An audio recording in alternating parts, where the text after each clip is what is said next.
そうシェラドリラシーですルケアルブラウェおしルワシブシ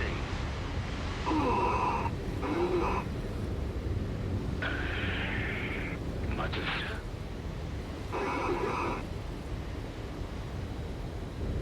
シェラドリラgracefully soar feel hail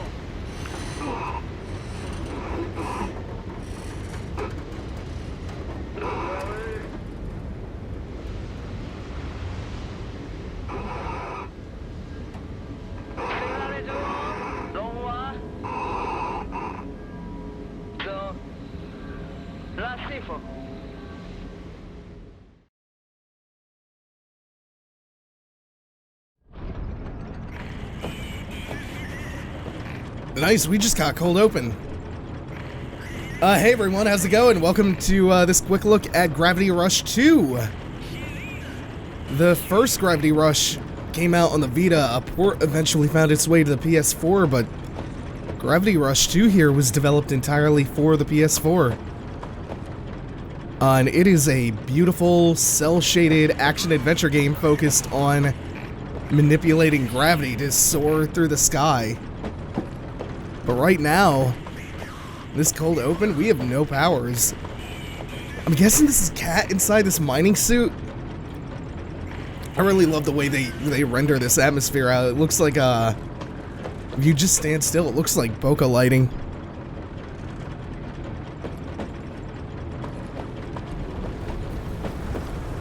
So there are some questions as to, like, why do I not have my powers available to me? And where am I?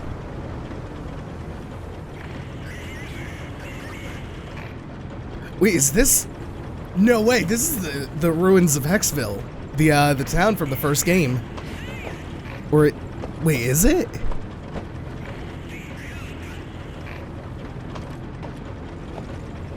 These are very pretty ruins.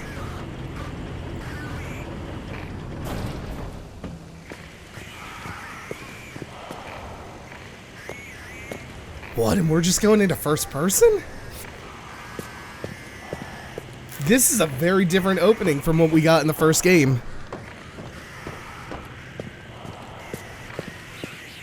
So for those who are not aware of the pedigree of Gravity Rush, you saw his name in the beginning. This is directed by none other than Keiichiro Toyama.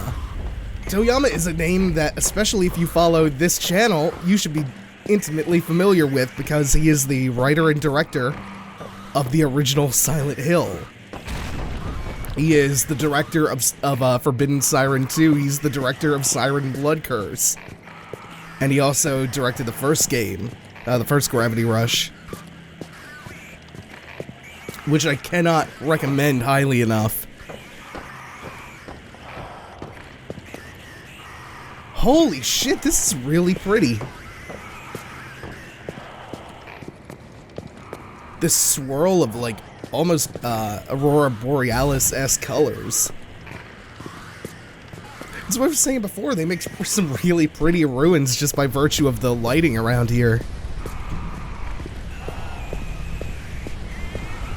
Yeah, Gravity Storm.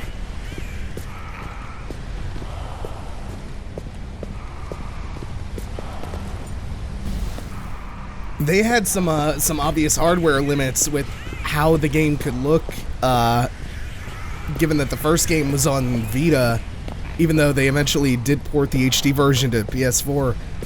But they overcame so much of those hardware limitations by just having this gorgeous cel-shaded art style.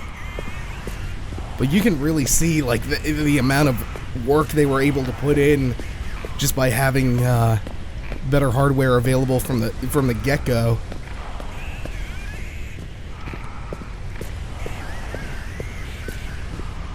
So why are we not evacuating like everyone else? Maybe I do still have my gravity powers. Hey, there's the man again. Keiichiro Toyama.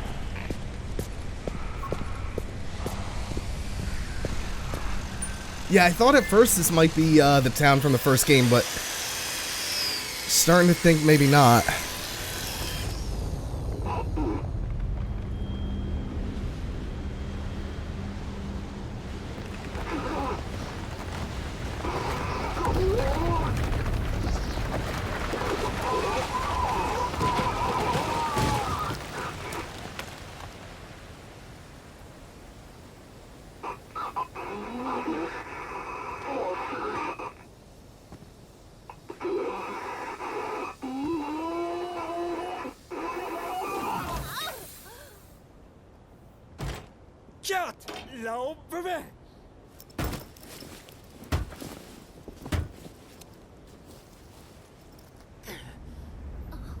Oh shit, it's Sid. I figured it was gonna be Cat and Raven. That's nice to see Sid. Sid was a cop in the first game. Dude, I immediately like this outfit a lot more than Cat's really stupid dress from the first game.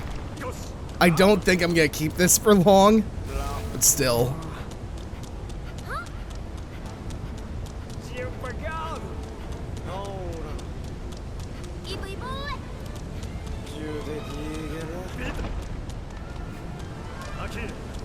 Fucking Cat is always hungry. The hunger is real.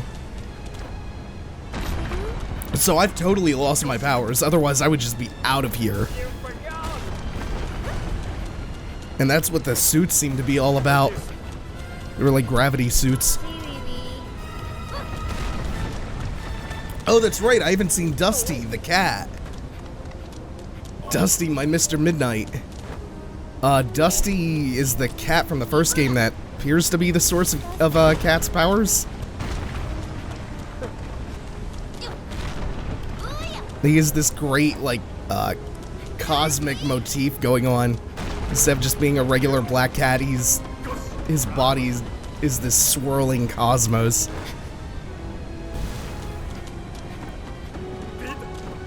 Yeah, so in the first game, you could just... They tutorialized your powers pretty much right away. But it was a much less grand opening than this. Unless Dusty's about to show up right now.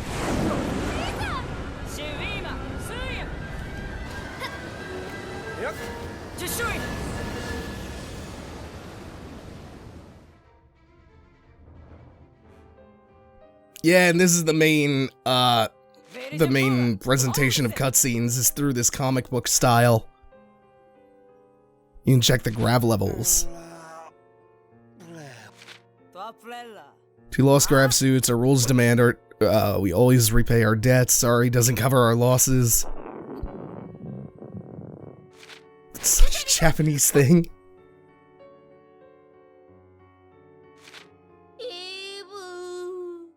So we don't get to eat until we cover our losses. Wow. Yeah, no, those powers are gone, because Dusty is nowhere to be seen. Banga!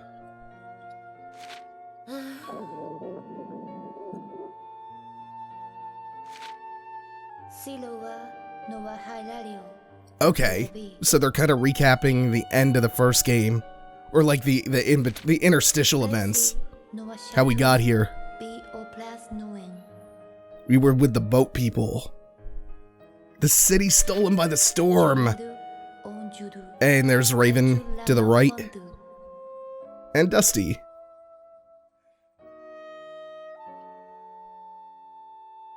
All I had left was an empty stomach.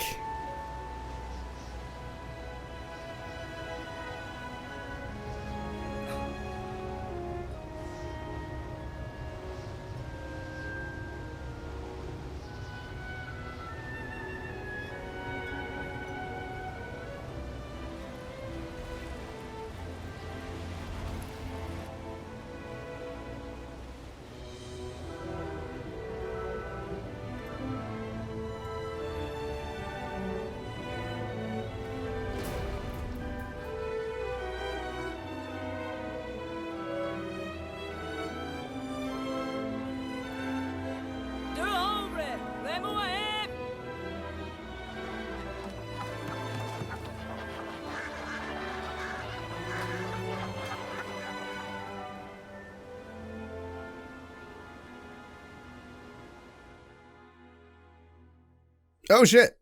Cool. Really like that chapter presentation screen.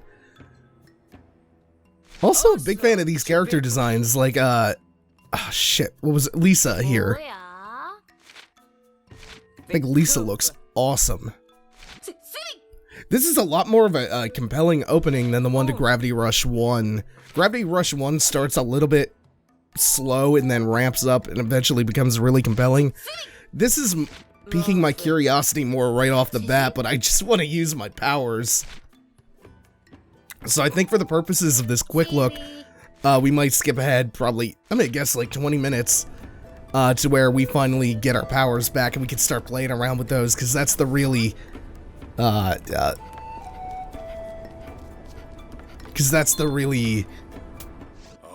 strong hook of this game, is those gravity powers. Yeah, so about 10-15 minutes was about on the money. So the short of it is that Lisa yelled at one of the mining crew. She kind of ran off in a huff, and we found her, and it turns out that this person that Lisa yelled at found Dusty for us. And we now have access to our fucking powers again, and it's so good!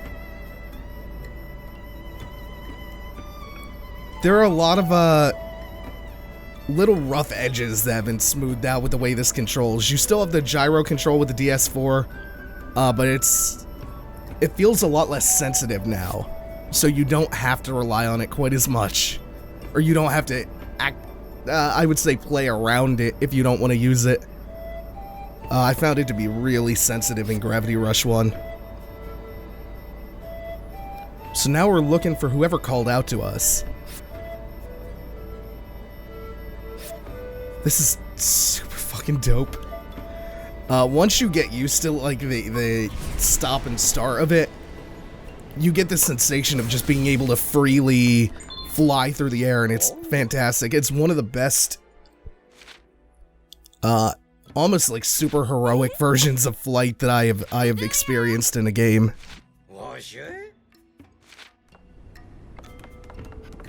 So it looks like we're going on another mining operation, except this time we don't need the grav suits. We have free access to our powers. But we're gonna do a little bit of training with our powers first. So this is the main crux of it, is just with R1 and L1 you get almost free control. That and a stick, or if you want, you can use the gyro. So R1 frees you from the tethers of gravity. You launch yourself towards the reticle, way out into the horizon. You can freely control. You have a little bit of control over yourself in midair while you're flying towards a destination. Then you can obviously float, hover in midair, or you can hit L1 to revert to regular gravity and drop to the floor. So we're going back to the gravel pit where we found Mirai, who found Dusty for us. And once you can make those movements really snappy, you can just... Oh, you have so much control and freedom. It feels sensational. I think it wants us to come right down there. Yeah, duck below the arch. So yeah, you're not just on a straight course when you're hurtling forward. You have you can manipulate yourself in midair without pausing for a second with R1. And that blue gauge in the upper left is gradually depleting while you're freed from gravity. And then once you land for a second and revert gravity, it'll eventually refill. The other way to refill that is to pick up these blue gems, which is I think they're about to teach us about. Looks like that's what it is. And you find these everywhere. Yeah, energy gems. You find these all over the place, so ideally, even without upgrading that bar, you can really freely move for as long as you want. You just have to occasionally grab one of those in midair to refill the gauge, otherwise you have to stop for a second. But There's a really pleasant just sense of ecstasy that you get just from flying through midair, and it's the most compelling thing about the game. Would it want us to go around to the other side of the rock? Hey, there we go. I gotta say, since the gyros are a little less sensitive now, you can make little adjustments with them now, and it's not as much of a hassle. Like, you can just slightly tilt it to make adjustments, and it doesn't whip around like I found it did a lot in Gravity Rush 1. I think that was kind of the name of the game for Gravity Rush 2. What they wanted to accomplish was, like, minor refinements. I know they did a lot of work to make the combat feel a little bit smoother, too, and we'll get around to the combat, I'm assuming, eventually in this tutorial.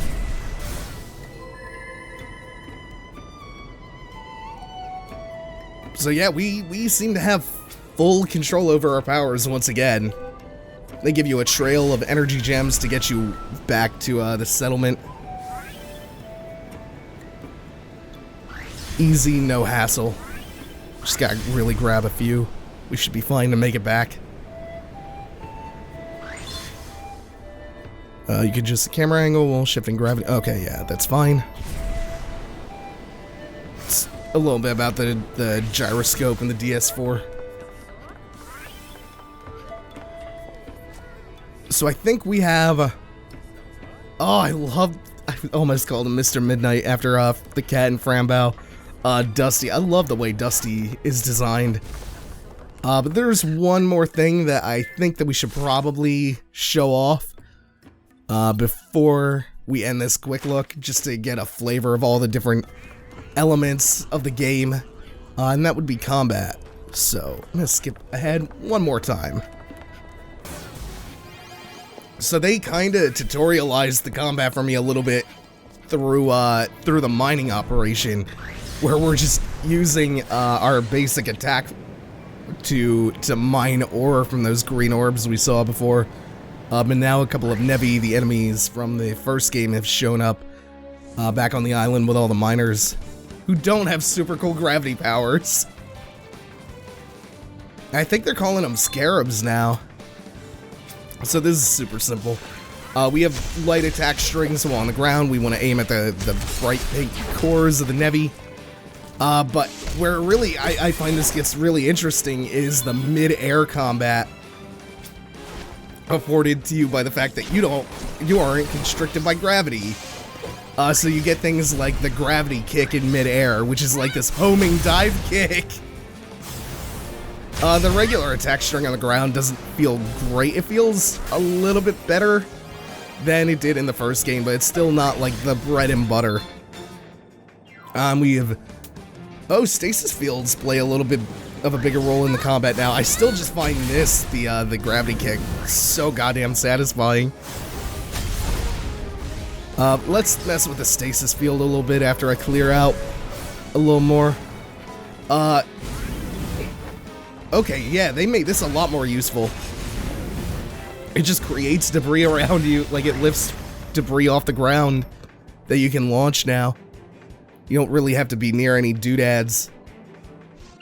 If this works the same as it used to, you can also deploy it to negate gravity around people and force them to travel with you and do all sorts of fun stuff with it.